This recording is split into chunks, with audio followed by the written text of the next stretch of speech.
Anataka apewe uimamu kule Iraki kule.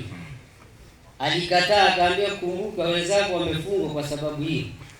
Akasema mimi niko tayari nifungwe lakini sio imamu. Alipotiwa magereza akaambia wewe ni mtu mkubwa sana. Watu wanakusifu kwa elimu zako. Sasa hapa utatoka kwa maswali mawili tu, ukijibu mishkeli hii wewe utakuwa uko salama. Akaambia kama ni masala ya elimu ulizeni mnachotaka. Akaambia swali letu la kwanza, hakimu anamuuliza, anaambia mtu aambie faida ya kuumbwa inzi. Inzi ameletwa duniani na faida gani? Inzi huyu anayedandia lift bila kuomba.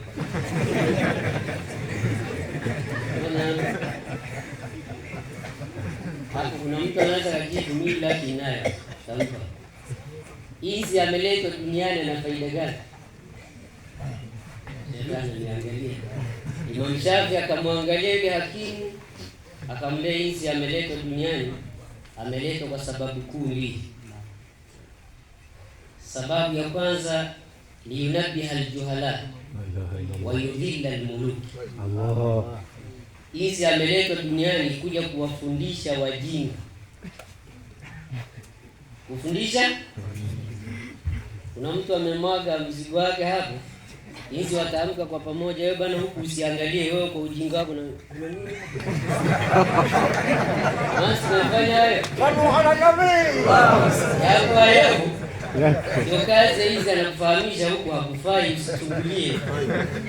Lakini jambo la pili, liudhilla almuluki, hizi amekuja kwa sababu ya kuwadhalilisha wafalme. Iwe diwani iwe rais, hizi atatua. Lakini yule askari wako yule anayekulinda hawezi kumimina risasi kwa sababu hizi ametoa yenyewe. Hizi anakufahamisha ufalme wako sio kitu. Ila una antai wa assalamu alaykum wa rahmatullahi wa barakatuh.